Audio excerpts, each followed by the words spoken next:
Good morning, everyone. Kevin, what do you got on your shirt there? Topographical map. Oh yeah. I see it. I It's, like it.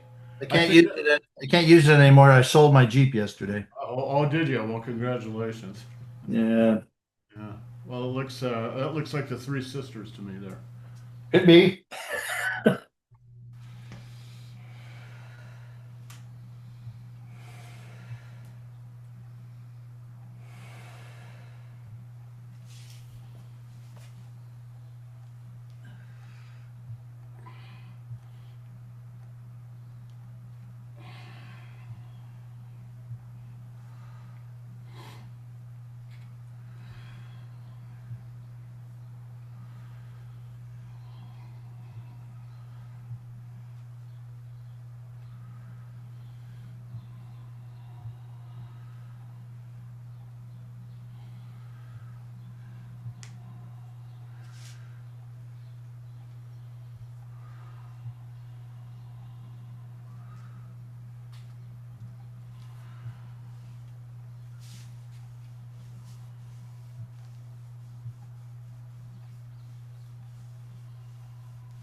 How are you feeling this morning? Punchy, but okay. How about you? I'm good. Better than yesterday. What's your rage level this morning? Banked back, but believe me, it's still there. Yeah.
And the other side.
Lee circles.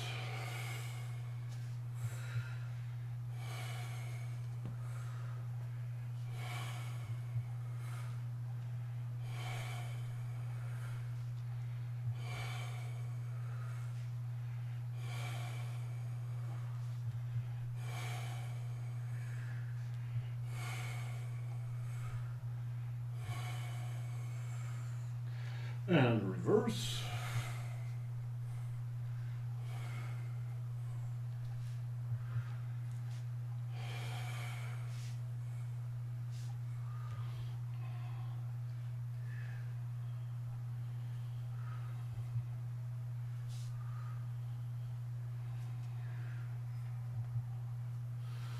And shoe circles.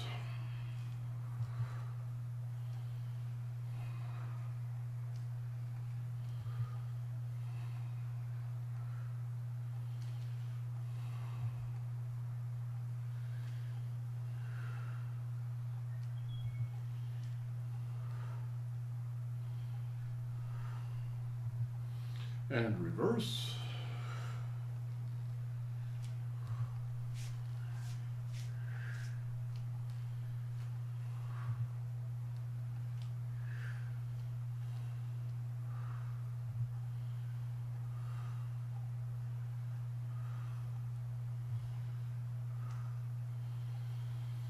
And pink circles.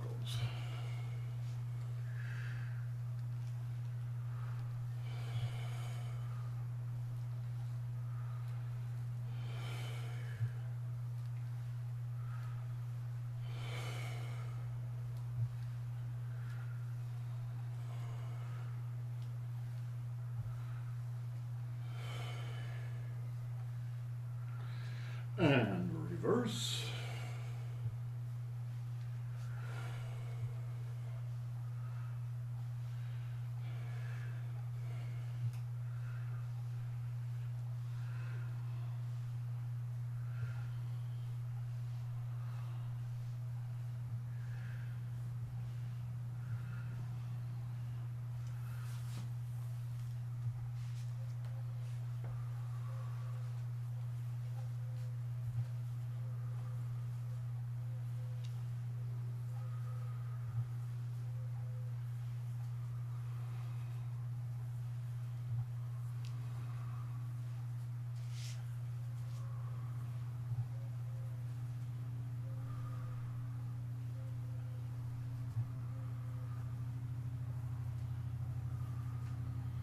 And reverse.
And reverse.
Okay, you can put away your sticks.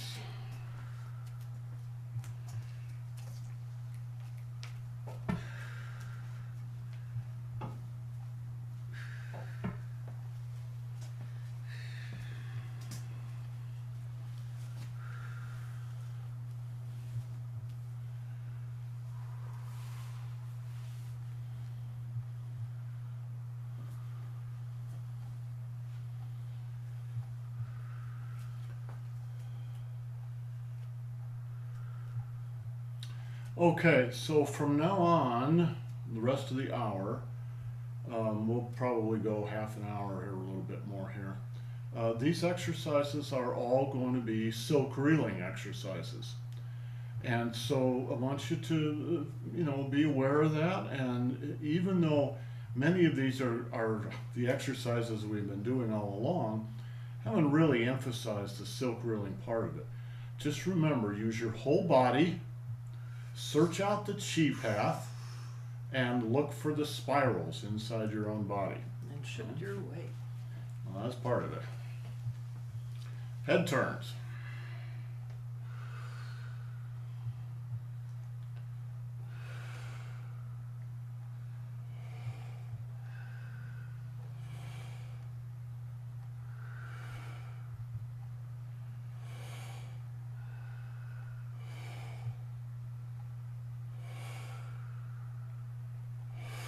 Okay, I'm gonna have to say something. When you do this, this is one of those moves that's much more subtle. It's much more difficult to find the spirals in here, or even to figure out how to do this with your whole body. One of the things you need to do is touch your hands to your lower body. Now, not up on the hips, because up on the hips is actually part of the upper body. Instead, you want to touch on your thighs below the great trochanter. All right? That makes a connection, a round connection between upper and lower body. When you turn your head, you turn the entire spine, from the base of the spine to the top of the head. The whole thing turns. But most of your body stays kind of still, and I'll tell you why. The energy of this turn, let's say I'm going to go to the left here, so the energy of the turn is going to the left.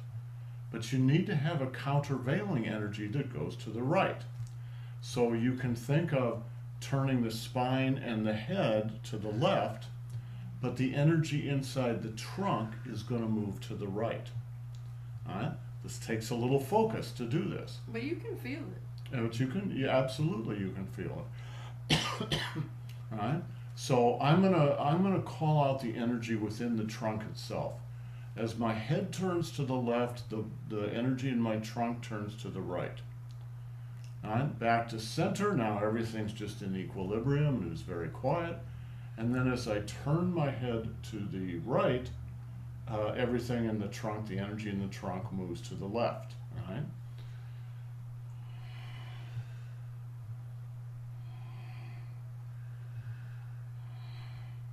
Now, there's one final thing you can pay attention to, and that is the plane of the jaw as it goes all the way around the head, right? When you're moving your head to the left, say, the plane, let me grab something that could stand in as a plane here, right? So you can imagine this is the plane of the jaw and the head.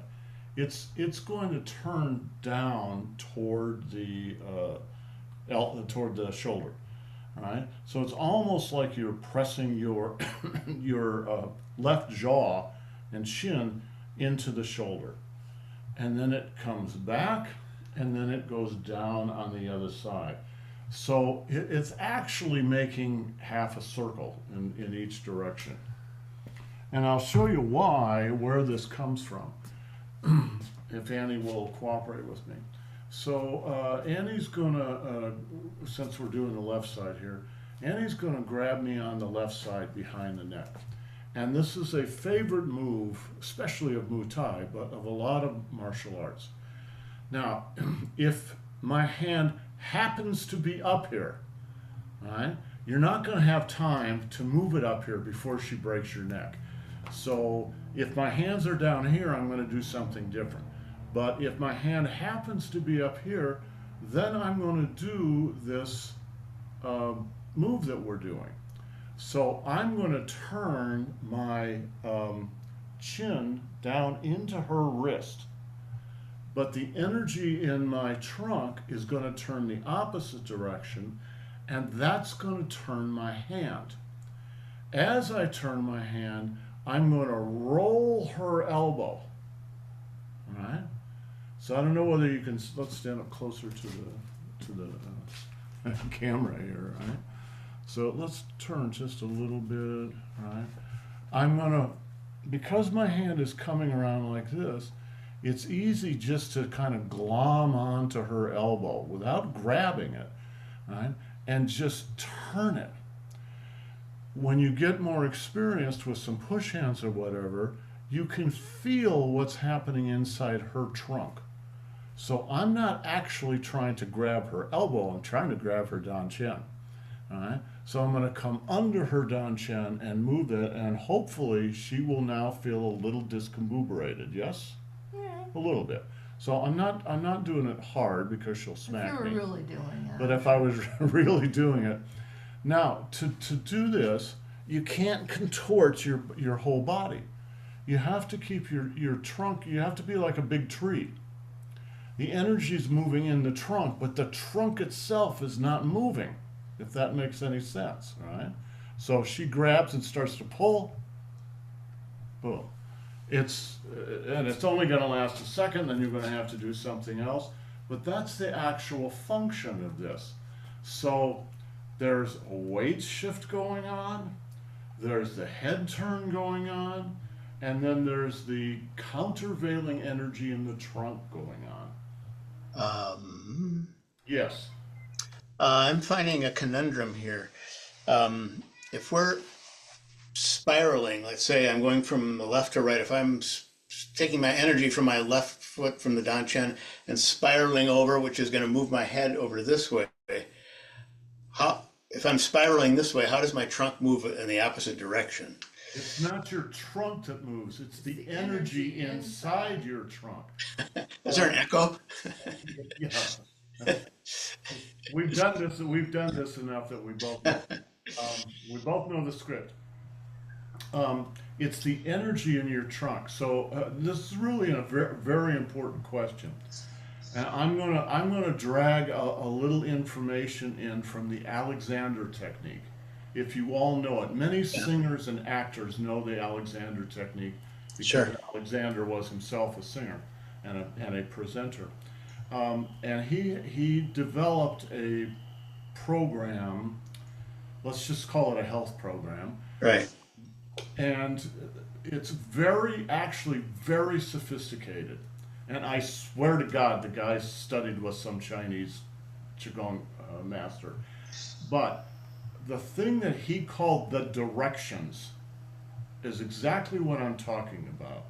So, for instance, if you go do a workshop in Alexander technique, say an evening workshop, you're just a beginner. It's just to sort of acquaint you with the ideas.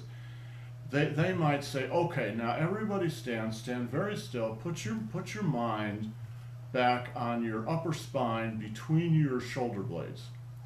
And now, without moving your physical body at all, bring the energy from the spine out in both directions, left and right, to your shoulders. Right? That's a classic way of broadening the shoulders and releasing upper body tension. And you can feel it, it works. It's exactly the same thing, Kevin. So I'm going to be moving my physical body in this direction, but I'm moving Alexander technique directions or energy flow in this direction, right? Does that satisfy you? Well, the theory does. The action, I don't know.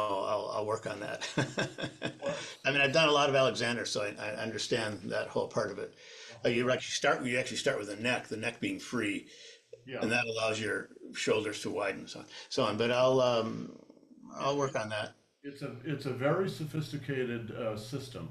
Yeah, But yeah, I was just, rather than go through the whole thing, I was just trying to focus on the idea of yeah. you, your chi will follow your mind, period. So if your mind is resting in this part of the body in the spine, and your mind pictures and moves outward from the spine to the shoulders on either side, your chi will follow. That's exactly what Alexander was doing. Right. So if I'm moving my head toward my left shoulder and I'm moving my mind in the waist, in the daimai, across this direction, and in the chest across this direction, the chi will flow there. And I know that sounds a little esoteric, but guys, it's real. It's like Alexander technique sounds a little esoteric when you start it, but it works. It's a very sophisticated system. So it's exactly the same thing. Higher level Tai Chi and Qigong players, that's what they play with, is, among other things, is Alexander's quote unquote directions. Guys, It's we've got doing to, two things at one time. You're already sending your chi this way, but you're going to send some of it this way. yes, Um, so yes. If you start talking about it, it can get quite interesting. Um, things, when things flow in the body, energy flow, excuse me, energy flows in the body, there's always a counterflow because for every action there must be an equal and opposite reaction. It's not woo woo stuff, it's just physics. This is honestly the way it works, son. So, yes, you're right, Kevin. It's a lot to hold in your mind, and that's why this is a discipline.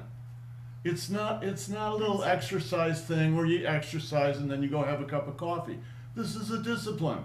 It requires a lot of focus to actually get silk reeling. This is a very simple move. Of all the moves we do, this is amongst the most simple, but inside it's actually quite complex. And you need to understand everything that's going on in order to get the full benefits of the move. Now, I didn't even mention, Annie mentioned weight shift. Maybe I said it, right? But you gotta have a weight shift in there, which means you're gonna be sinking into qua, right and left. And then you're gonna have to activate the thoracic piston, right?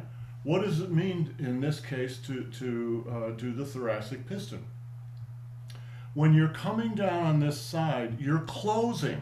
You can see it. The body is closing. All right, when you close, what acupuncture point in the trunk is associated with closing? Jill?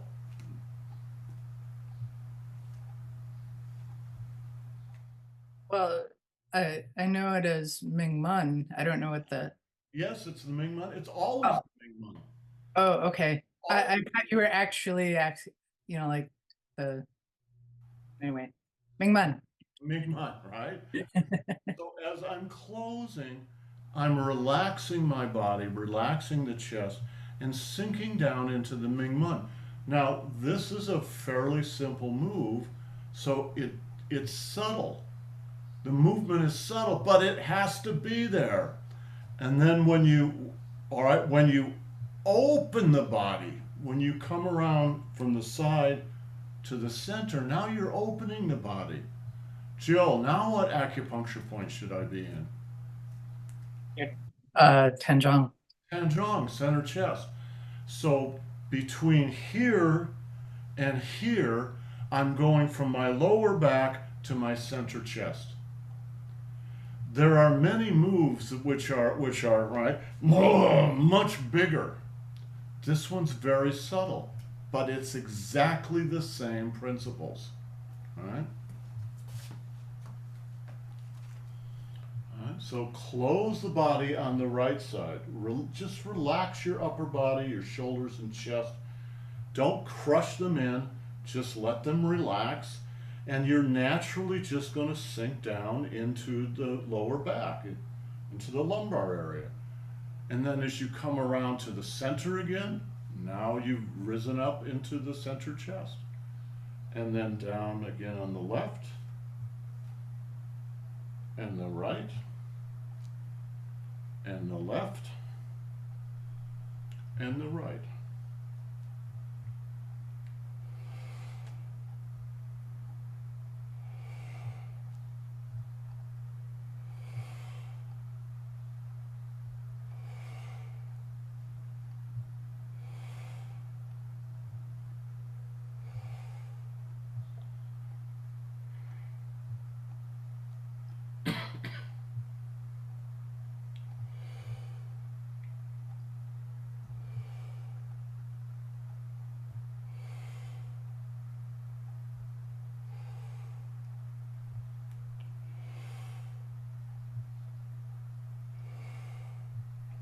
And center, all right? So this is the beginning move in silk reeling. It's very subtle, but everything you're doing just follows the basic principles that every move is going to look into, all right? And you realize, I hope, when I say you rise into the acupuncture point, the center chest, that's just a milestone. I mean, the truth is you're just coming up into your chest. You're not coming to a little point or something like that. Same with the Mingmen and back. You're just sinking into the lumbar area. You're sinking into the quad. Okay, the next exercise is not from the silk reeling series. However, you can take any exercise you see on YouTube or that you make up yourself, and you can turn it into silk reeling just by following the principles. That's all you've got to do. All right? Shift your weight, and in this case, this is a yogic stretch, and it's meant to do right side, left side, front side, back side of the joint between the spine and the head.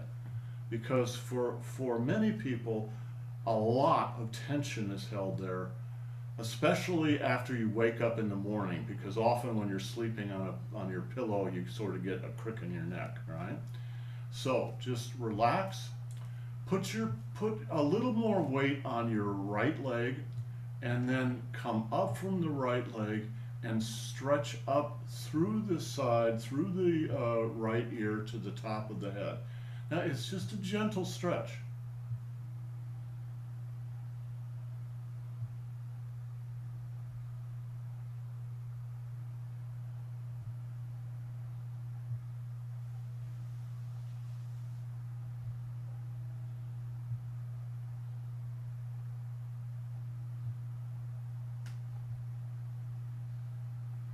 And relax, and a little more weight on the right side, so maybe it's a 55-45, and now stretch up from the left side.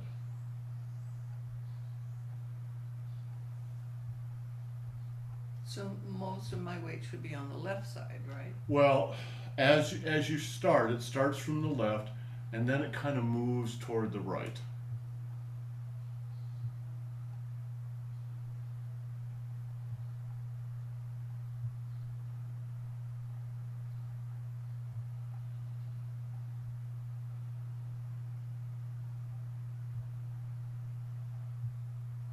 And relax back to center again.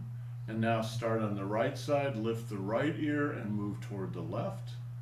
And it's a very gentle stretch. Not trying to reef your neck.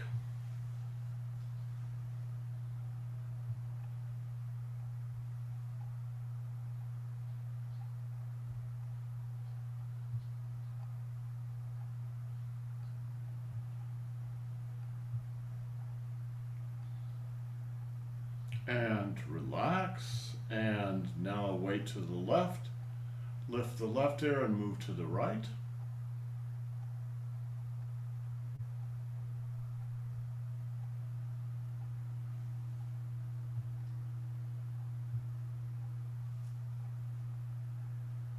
I like to pull my shoulders down, that makes it feel good.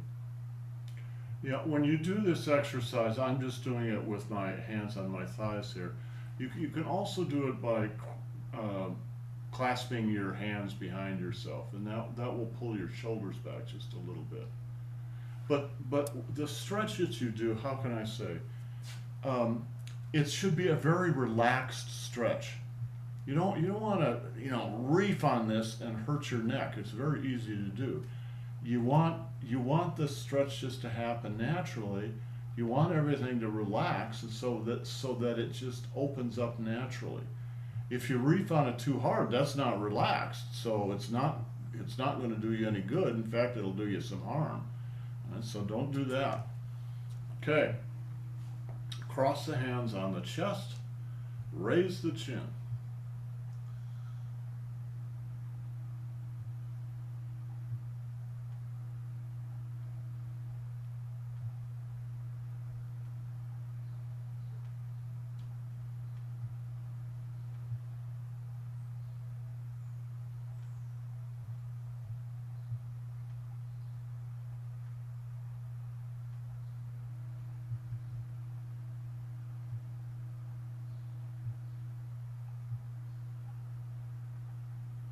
And relax. Drop the chin to the chest. Tuck it in and raise the back of the neck.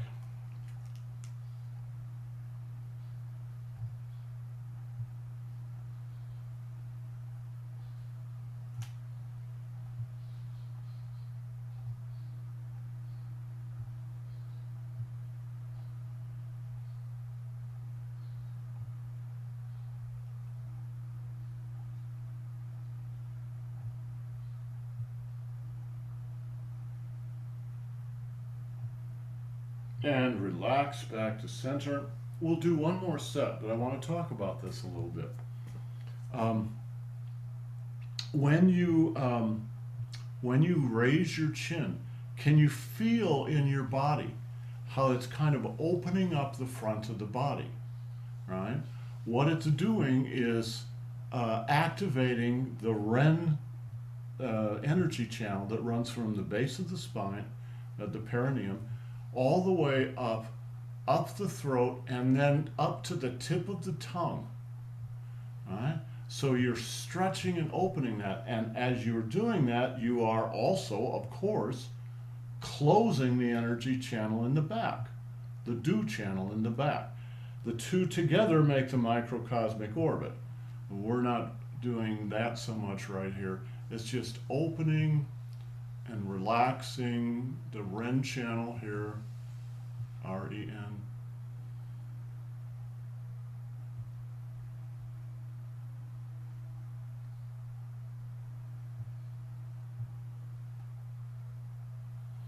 All right, and then relax, And now we're going to open up the do channel and back.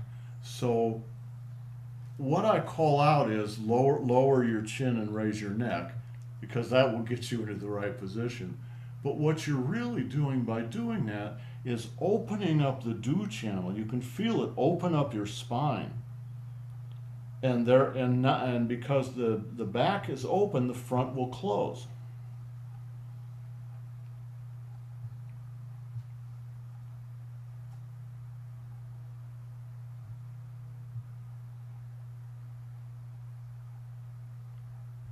And relax back to center. So essentially what you're doing with that exercise, if this is my body turned to the side, right? What you're essentially doing is sometimes opening it so much, right, that the front really opens and the back will close. And then you open the back and that closes the front. So what you're doing is this, right? It's not that extreme. It's very subtle. But just like with the directions that Kevin and I were talking about, it's more energetic than physical. Okay. Let's go on. We'll finish today with the spinal waves. And the spinal waves are kind of a moving version of what we just did. So the first ones are going to be forward. All right, how do you do this?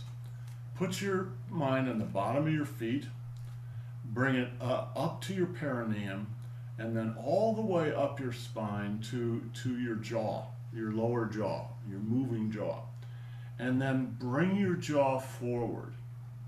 And then scoop forward with your jaw down to your perineum again, and then bring your jaw in and come up your spine now to say your ears, and then move the jaw forward again.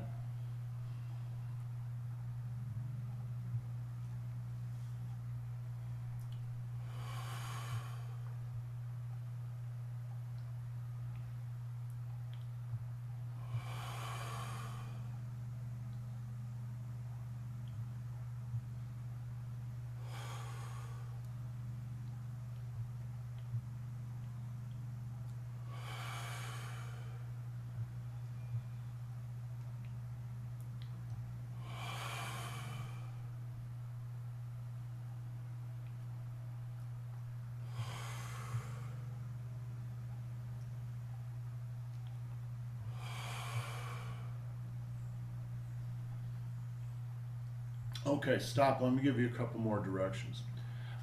This is a really good exercise. We do something like this in the West too, but there's never really any instruction about anything on the inside. You just sort of do it physically. When you do this, right, you're doing a cycle. Each one of these forward spinal waves is a cycle. So we usually do it 12 times. We just did it 9 times. When you go down, right, that's the yin side of the cycle. When you come up, that's the yang side. When you go down, put a little more weight on the left leg. When you come up, put a little more weight on the right leg. That's how you get the lower body involved in this. It feels so good. Now, the idea, the reason I call it a spinal wave is this is actually a version of just the stretches here. But the idea is to really flex your spine. And flexing the spine means between every 2 vertebrae, you're going to flex it. So you just want to do this slowly and gently, but put your mind on the base of your spine and come up your spine 1 vertebrae at a time until you're all the way up to your ears. So now that means you're up to your skull, because that's where the connection is. And then again, lean forward, and go all the way down to the base of the spine and flex all the way back up again. So you're just gently flexing the spine over and over and over again. All right. Now, when you reverse that, of course, you're just reversing the whole thing, right? So now you lower your chin to the chest, and you go down the spine to the perineum and scoop forward with the top of the head and come up. The acupuncture point on the top of the head is called the Ba Hui. At the base of the spine, it's the Hui Yin. Those are the two ends, right? So you're paying attention to those two ends because you're trying to activate the whole thing in between there. So when you lift up, put your consciousness on the top of your head and lift up. Scoop forward and lift up with the top of your head. Master Zhang used to say it's like you're trying to balance a book on top of your head.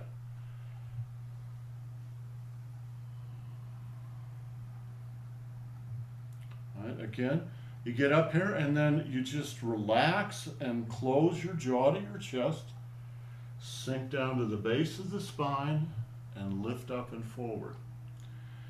You do the same thing with your spine that you do when you're doing it the other way, only now instead of the curve going backward, the curve goes forward. So you're reversing the major curves of the spine.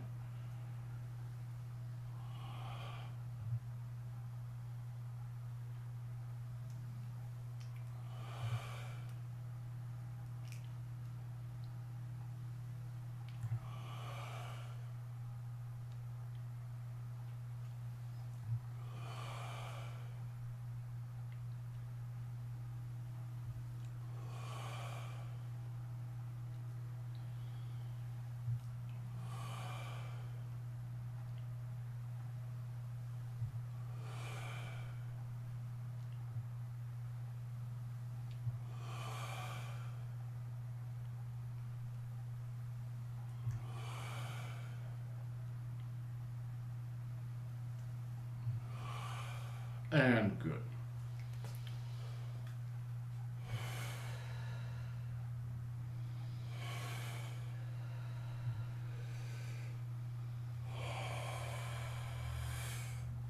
Okay, so what did we do?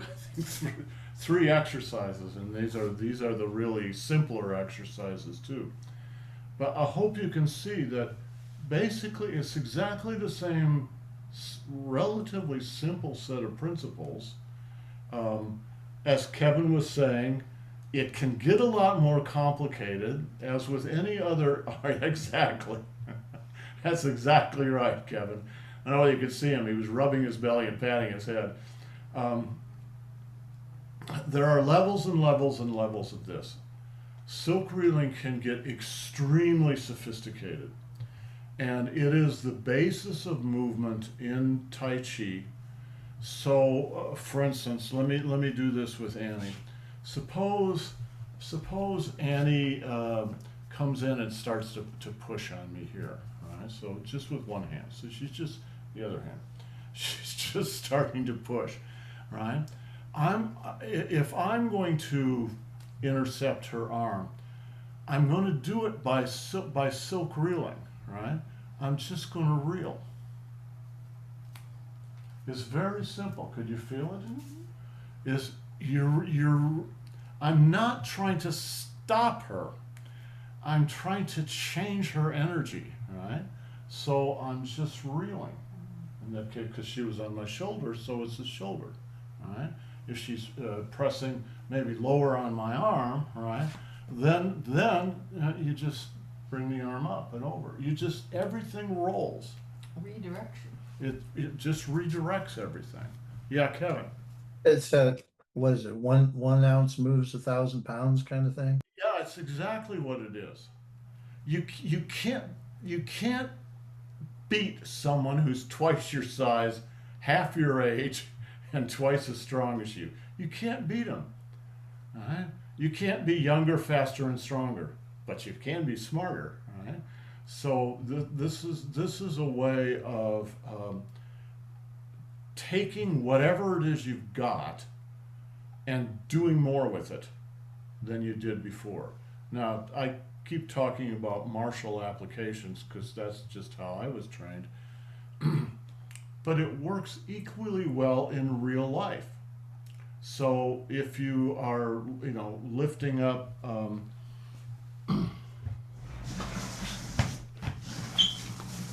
right? If you're lifting up something heavy,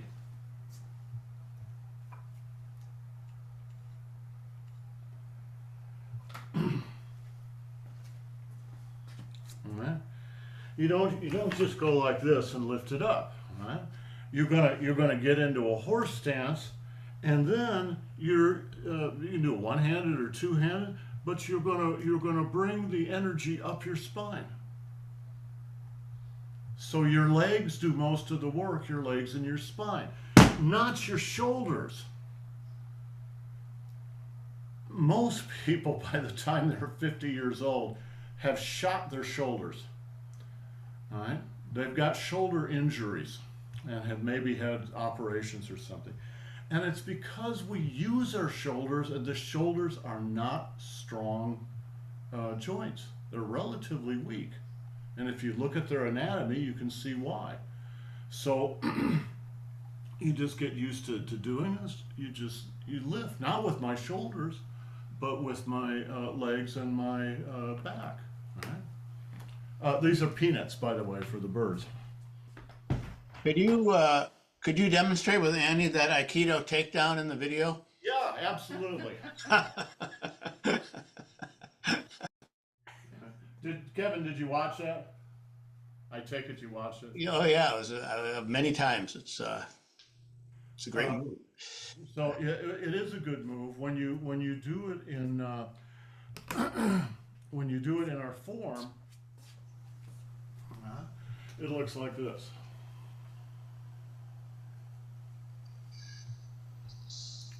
Right here. So the whole move is called single whip, dan bien, but the actual single whip is just this part right here. Yeah. Now what he was doing is a variation on it where you destroy the guy as he goes down. So when you step out, you're stepping out. He's standing actually parallel to you, sort of, and you step out behind his near leg. And then they don't talk about it, so you won't know this.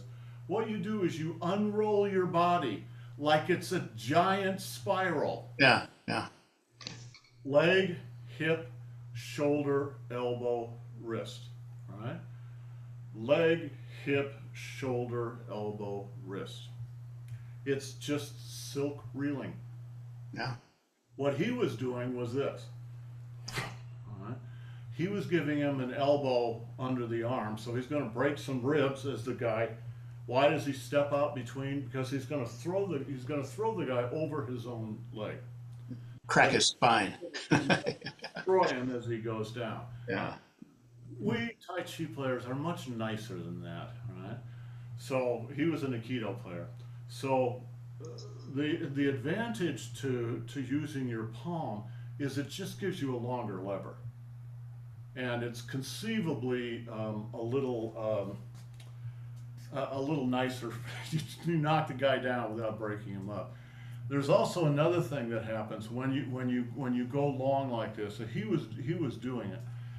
When you come out like this, you put your elbow into what do you call this depression between into your just above your solar plexus here, right?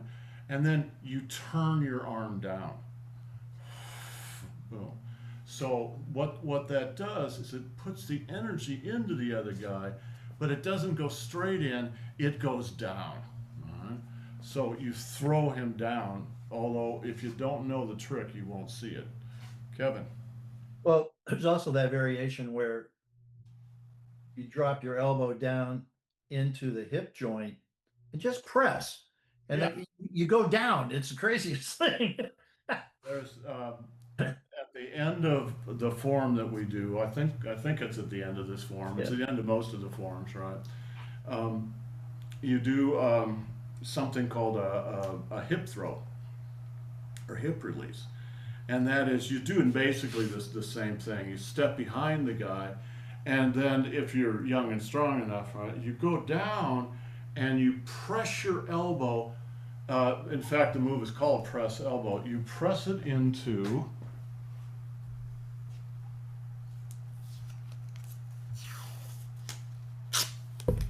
You press it into the depression between the hip bone and the groin, right? There's like a valley there, and you just press it in. You get down, you get it there, and then you do this. You just close. You're not trying to slug him. In fact, you're sort of sneaking up on him. So you kind of come down, you get everything ready, and then boom, you go like that, and the guy will go down. Because what it'll do is it'll fold your hip up, and you think, well, that can't happen. Have somebody do it to you, and you'll see what'll happen. Kevin, have you ever had somebody do it to you? I can't remember. Did I ever do it? Oh yeah, that's how I learned it. I did it to a few people too, and it's just so easy and so it's amazing. Yeah, it is. It's very tricky. Okay, guys, give me a little. If you're going to stay for the Tai Chi class, give me until 1/4 and we'll start the Tai Chi class then. Okay? Have a good day, guys. We'll see you tomorrow. Ciao.